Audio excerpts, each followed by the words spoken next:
Bonjour et bienvenue à votre capsule santé hebdomadaire Kinetex Sport Physio Rockland. Donc aujourd'hui, je vais vous parler des commotions cérébrales. Dans un premier temps, il faudra peut-être définir ce qu'est une commotion cérébrale. Donc si je prends un crâne ici et que je mets une balle à l'intérieur pour représenter le cerveau, une commotion cérébrale survient quand il y a un impact, quel qu'il soit, qui fait en sorte que la balle bouge à l'intérieur du crâne.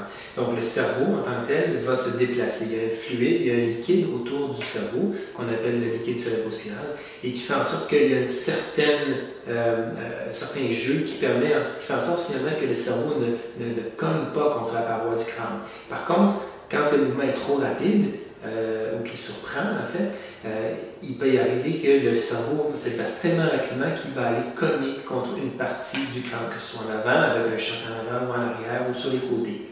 Et quand ça arrive, ça crée un certain dommage au niveau du cerveau, plus ou moins important selon la sévérité de l'impact. Et ça peut faire qu'il va y avoir des symptômes qui vont être un petit peu différents, dépendamment de la partie du crâne ou du cerveau en fait qui a été touchée. Donc, ce qui est important de se souvenir, c'est que dans un premier temps, ça peut survenir quand il y a un contact direct sur la boîte crânienne. Donc, si on cogne, deux têtes se cognent ensemble, par exemple, ou si la tête cogne soit la pare-brise ou cogne carrément le sol. Mais ça peut aussi arriver dans le cas où il y a un geste, un mouvement rapide de la tête sur le côté vers l'avant. Comme par exemple, on pourrait avoir deux joueurs au soccer qui vont aller pour frapper un ballon, l'un et l'autre ne touche le ballon, mais ils se touchent tous les deux les épaules. Et là, la tête part rapidement d'un côté, et ça peut faire en sorte justement qu'il y a une accélération de la tête d'un côté et qui cause un certain traumatisme au niveau du cerveau. Donc ça, c'est ce qu'on appelle une commotion cérébrale.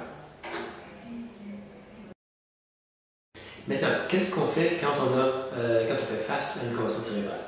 La plupart du temps, dans les sports de haut niveau, à tout le moins, il va y avoir un thérapeute sur les lignes de côté qui va intervenir, et ça le plus rapidement possible, pour voir si, dans un premier temps, il y a une perte de conscience, s'il y a des dommages plus sévères, comme il pourrait y avoir une fracture, que ce soit au niveau des os du cou, au niveau des os du visage aussi, surtout s'il y a un contact direct.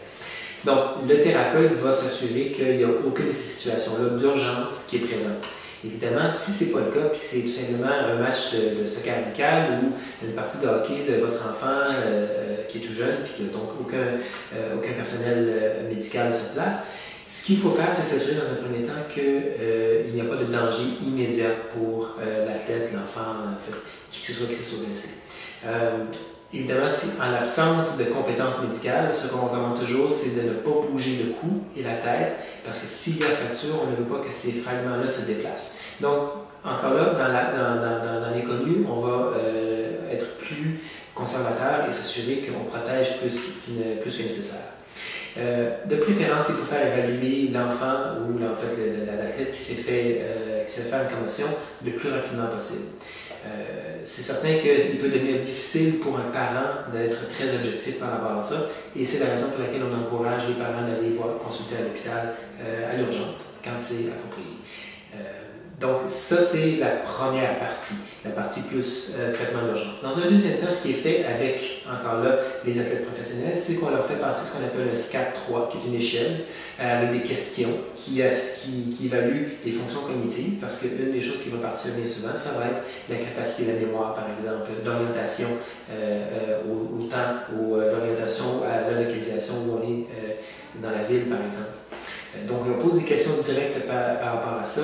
On va aussi tester l'équilibre, parce que c'est aussi une fonction qui peut être affectée très rapidement avec les commotions cérébrales, la vision aussi. Donc, il existe un formulaire qu'on appelle le SCAT-3, SCAT-3. Il est disponible sur Internet, d'ailleurs, on va mettre le lien pour retrouver ce formulaire-là. C'est toujours quelque chose que vous pouvez utiliser à la maison.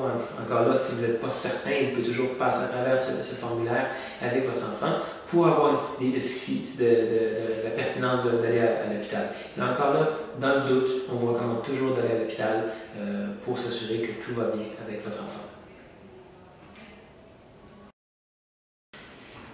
Finalement, une fois qu'on a évalué et qu'on sait que c'est tout simplement une commotion bénigne, il faut penser au traitement. Le traitement pour la commotion cérébrale, c'est particulièrement frustrant, c'est le temps.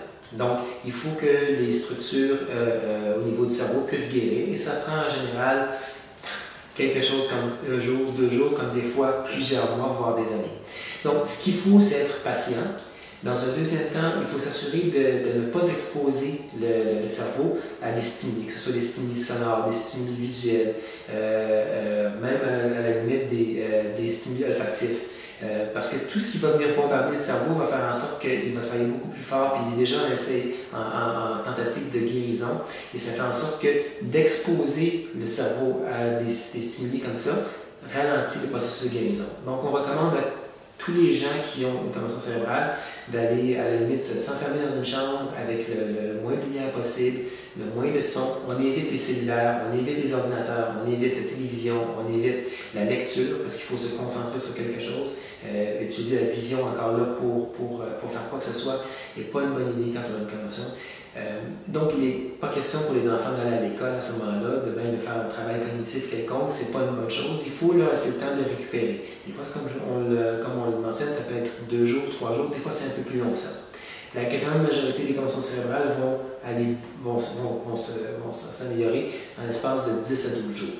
Cependant, il en reste quelques-unes qui vont prendre beaucoup plus de temps que ça, puis ça peut être les commotions qui sont les plus sévères en général. Il ne faut pas oublier aussi que cette période-là où il y a des symptômes, est la période qui est très, très, très vulnérable. Si on décide de retourner au jeu et on se fait une autre commotion cérébrale, même si c'est un tout petit coup, ça peut être suffisant pour créer des symptômes de beaucoup plus grande ampleur.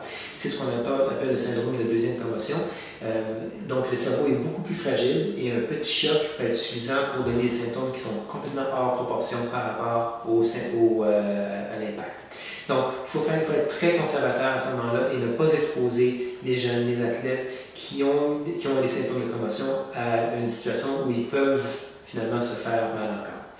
Donc, très important de veiller à ce qu'on soit conservateur. Il y a un protocole de retour au jeu qui est disponible encore là sur Internet. On va mettre les coordonnées d'ailleurs, puis qui met en évidence un peu la façon de procéder pour retourner au jeu. Finalement, dans certains cas, ce qu'on va retrouver avec les commotions cérébrales, c'est aussi des entorses au niveau cervical. Parce que, évidemment, quand la tête s'est fait promener d'un côté et de l'autre, il va y avoir des mouvements excessifs qui peuvent étirer soit des structures musculaires ou des structures articulaires au niveau du cou, et particulièrement au niveau des 2 premières vertèbres au niveau du cou. Ces vertèbres-là sont très importantes pour la position de la tête, pour la capacité à percevoir, à placer les yeux dans l'espace. Et ça fait en sorte qu'une fois qu'ils ont été lésés, elles peuvent ne pas fonctionner de façon appropriée. On peut se retrouver avec des raideurs au niveau articulaire, on peut se retrouver avec des lésions musculaires qui font en sorte qu'on n'est pas capable d'utiliser le muscle de façon appropriée. Et ça fait en sorte que la vision n'est pas capable de s'adapter, que la tête est un petit peu raide, d'aller dans une direction ou dans l'autre. Et tout ça fait en sorte qu'on peut se retrouver avec des symptômes comme des maux de tête, comme des nausées, comme des étourdissements. Et comme ces symptômes-là sont des symptômes qui sont associés aux commotions cérébrales, bien souvent, ils viennent un peu mêler les cartes. Donc, si vous avez un individu qui a encore des symptômes après un certain temps, puis pourtant, vous avez fait tout ce qu'il fallait pour la commotion cérébrale, pour gérer la commotion cérébrale, peut-être qu'il serait bon de faire évaluer votre enfant ou votre athlète par un physiothérapeute qui pourrait à ce moment-là déterminer si effectivement il y a une lésion au niveau des articulations crânio-vertébrales ou cervicales et les traiter pour pouvoir aider à se débarrasser des derniers symptômes. N'oubliez pas que dans les premiers temps, on évite de toucher, de stimuler la région qui est touchée par la blessure, mais une fois par la période initiale, donc on parle de 10 à 12 jours en général, il faut commencer à chercher un petit peu plus loin s'il y a encore des symptômes. Donc merci de nous avoir regardés.